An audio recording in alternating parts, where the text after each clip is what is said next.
Hey guys, so since I did those series of two videos that I did where I had my portable air quality meter and I went around measuring the air quality within the ULEZ zone, so within the previous ULEZ zone I should say, so within London, and also in the now extended ULEZ zone, which wasn't at the time, so outer London. But as a consequence of that test, something interesting happened, because when I was in central London, not only did I monitor the air outside on road level, at street level, in the middle of traffic, but I also ended up measuring the air quality in the underground.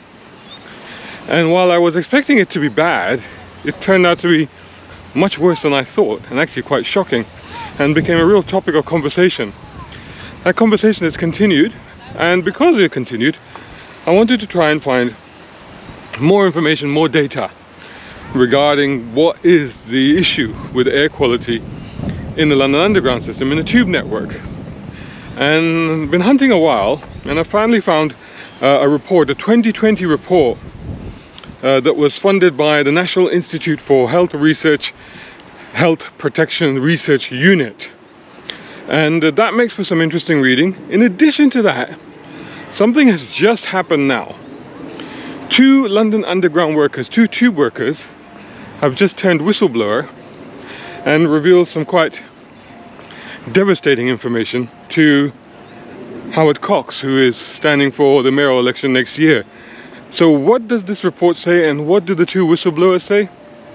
I'll tell you all right after this. A brown card guy.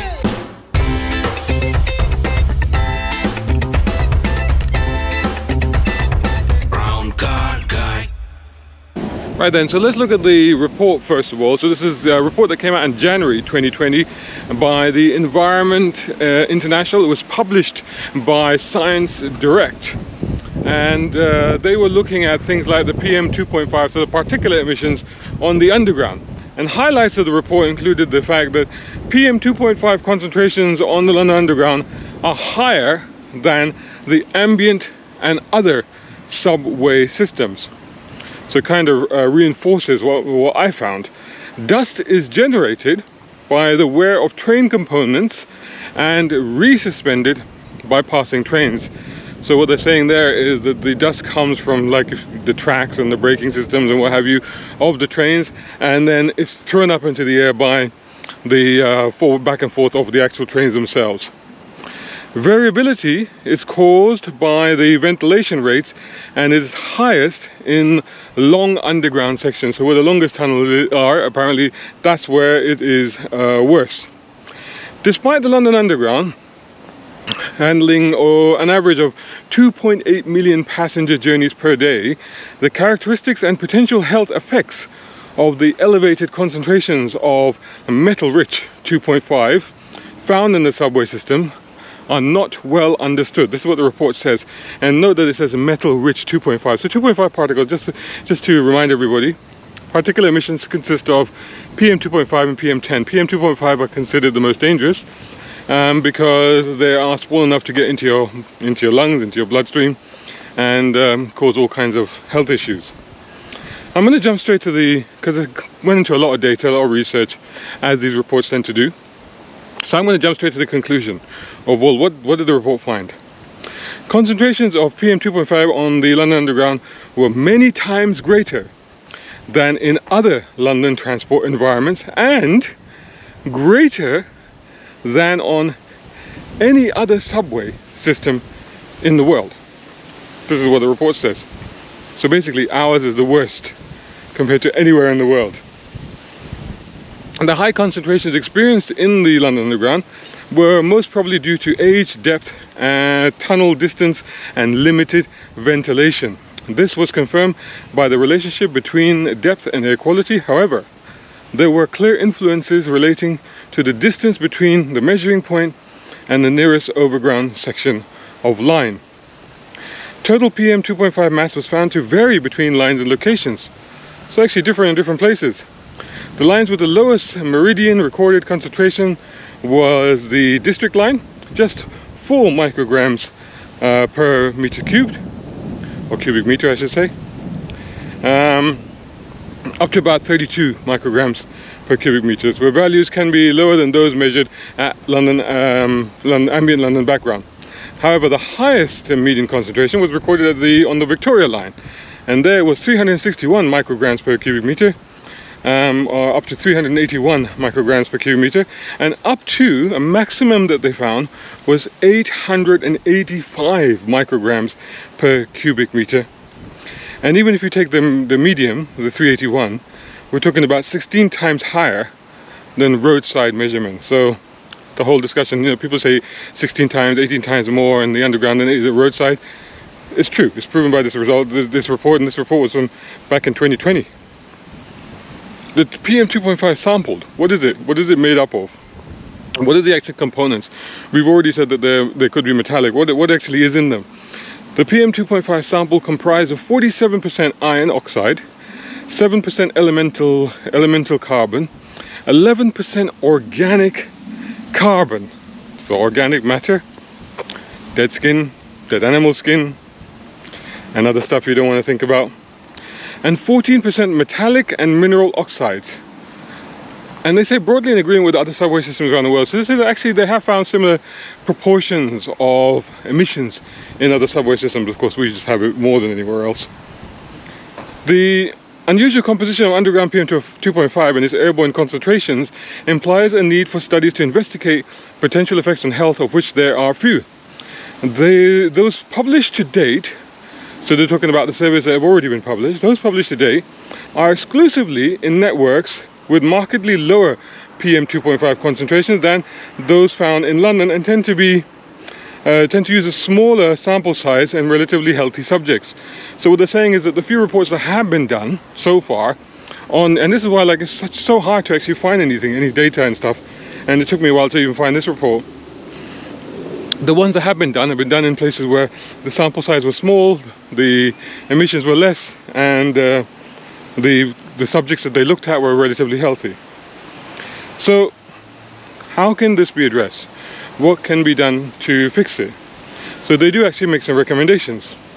Remedial actions might include regular cleaning of the tunnels. Well, that's not really surprising, is it? Platform screen doors to shield waiting passengers from the particles being resuspended as trains arrive and depart stations. That makes a lot of sense, although I didn't actually see that at places like Westminster, which is where I saw one of my highest readings, and that does have the double doors, but the double doors are open at the top, so the emissions can just go over the top of that wall and come down onto the platform. On the other hand, I haven't taken any readings on the Elizabeth line, and I know a lot of people out there have now got similar meters to I have, and if any of you got readings on the Elizabeth line, do please share them and let me know what you found there, because I suspect there it'll probably be cleaner, and there it's more fully enclosed. Also the tunnels, of course, the platform and tunnels are newer. Anyway, so the screen is one option, and trials of ventilation systems and settings to better protect inside the station, so just better ventilation. Now, just for purposes of transparency, because then people always get worried about, well, where is this report from? Why is it saying what it's saying? So the research was funded and part funded by the National Institute for Health Research, Health Protection Research Unit, NIHR, HPRU, in Health Impact of Environmental Hazards at King's College London, in partnership with Public Health England, PHE, and Imperial College of London. Oh, there's Imperial College again. So that's interesting. Now, let's go back to what was actually found in the particulate emissions, right? Because I just want to touch on this a little bit before I move on to the next bit. So they found those various elements, right? But what the whistleblowers are saying now is that there's asbestos down there, significant amounts, and dangerously so. Just to remind everybody, what is asbestos? Why is it dangerous? Why could it even be down there? Asbestos was used a lot because of desirable properties that it had, such as heat resistance, insulation, and it was very durable. So it was commonly used in construction, and including roofing, insulation, floor tiles. It was also used in car bits and pieces, car parts, automotive parts, not anymore. In fact, in law, these things is not used anymore, but because the reason being because they found that it's a highly hazardous substance due to its association with serious health risks. So what are we talking about exactly? Well, the microscopic fibers that actually constitute asbestos, they can become airborne whenever the asbestos is disturbed or damaged or whatever. And when these tiny fibers are inhaled or ingested, they can be trapped in the body's respiratory and digestive systems and cause a range of health problems. And we're talking quite serious stuff here. We're talking lung disease, we're talking lung cancer, and we're talking several other types of cancer, including something called mesothelioma, specifically caused by asbestos. So very, very serious. So now let's move on to the Whistleblowers, this report that's come out today, Monday 18th of September 2023. So according to a press release put out by Howard Cox, who is, as I said, standing for the mayoral election next year, 2nd of May, as the Reform candidate, I should say Reform UK candidate, and he's also one of the founders of FairFuel UK. So according to this press release, two workers have turned whistleblowers. They've gone to him and they revealed what is claimed to be dangerously toxic levels of air pollution that have actually directly impacted their health. Now, in the report, in the release, they've actually included a table of the particulate emissions measured at underground stations compared directly to where those are at road level. So something similar to what I did, very briefly in my video. But here's a table. Here's what it says. You can have a look at it.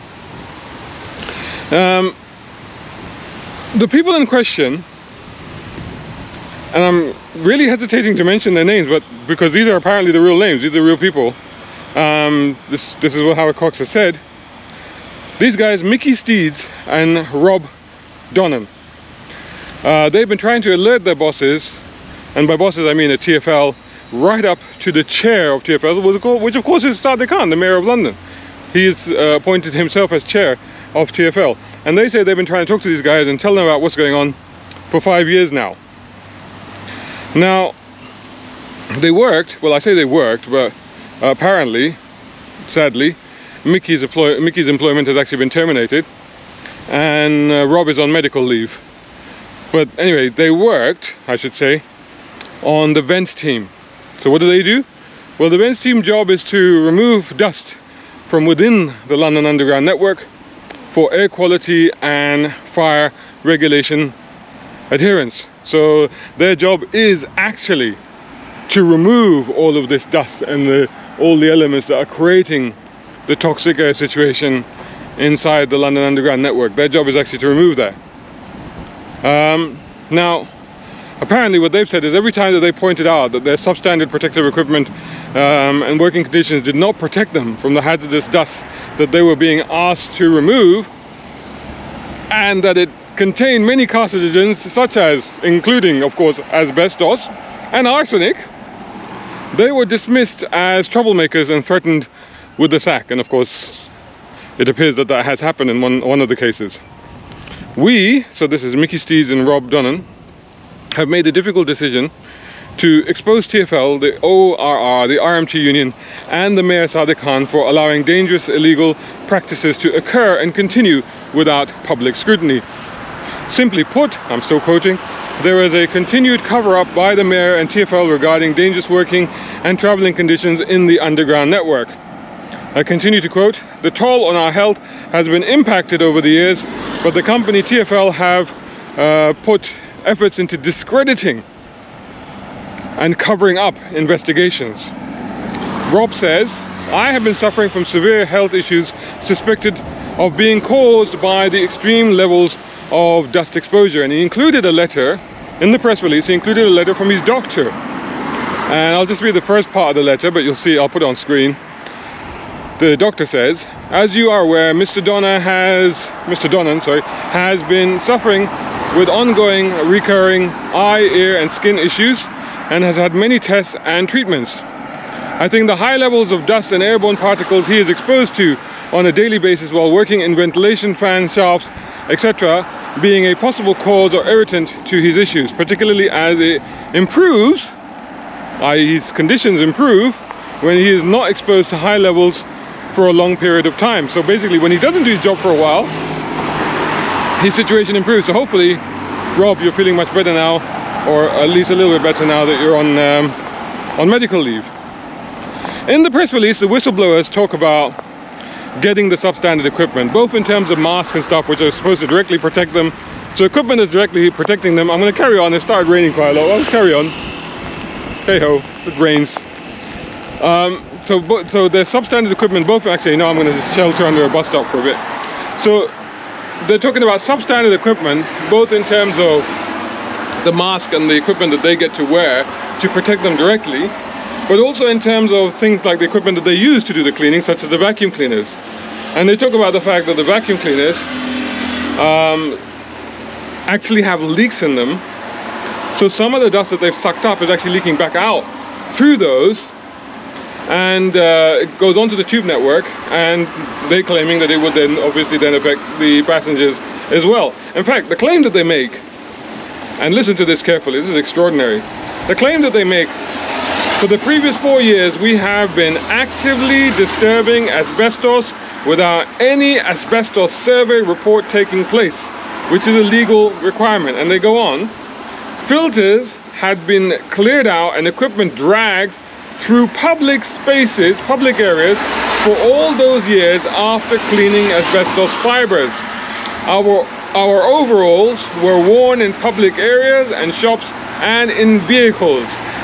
The spread of toxic fibers is unmeasurable and shockingly worrying. And shockingly worrying is the only way to conclude the findings of not just the report that I mentioned earlier, but also this press release that is based on the testimonies of these two whistleblowers. So I think that, you know, this is not a car-related subject. It's not something that I normally cover. But since I covered the air quality in London, and the question over the quality of air in the London Underground became an issue, and at the end of the day, transport sort of comes under my remit. So I felt it was important to talk about this, but I feel that it's even more important now for this information and the claims of these whistleblowers to really get out there, and for the powers that be to really take action to investigate this and tell us the truth about what's happening, and also to address these issues and to figure out how we can clean up the transport system. Because, you know, if you're telling people that they can't use their car and you're going to charge them punitive amounts of money every day to use your car, and the alternative is to use public transport, well, you better make that public transport safe for people to use. Otherwise, you're still going to be coming out with reports in 1 or 2 years' time saying that 4,000 people a year are dying in London because of air pollution. And it won't be because of cars, because you got rid of them. So where is it coming from? Well, I think we already know where it's coming from. It's coming from the London Underground. Let me know your thoughts on this, I'm sure you will, in the comments below, and I'll see you on in the next video. By the way, next protest is happening, because you guys often tell me, please tell us about the protests. Like I keep saying, please join the two main Facebook groups. Action Against ULIZ, just search for those. There's two major Facebook groups, plus a load of other groups as well. There's pretty much a group in every area now. But the latest information I have is that there will be an event at 1 p.m. on Saturday, September the 23rd. That's this coming Saturday. And this time it will be at Hyde Park's Speakers Corner. So that should be fascinating. So see you all there. Brown car guy.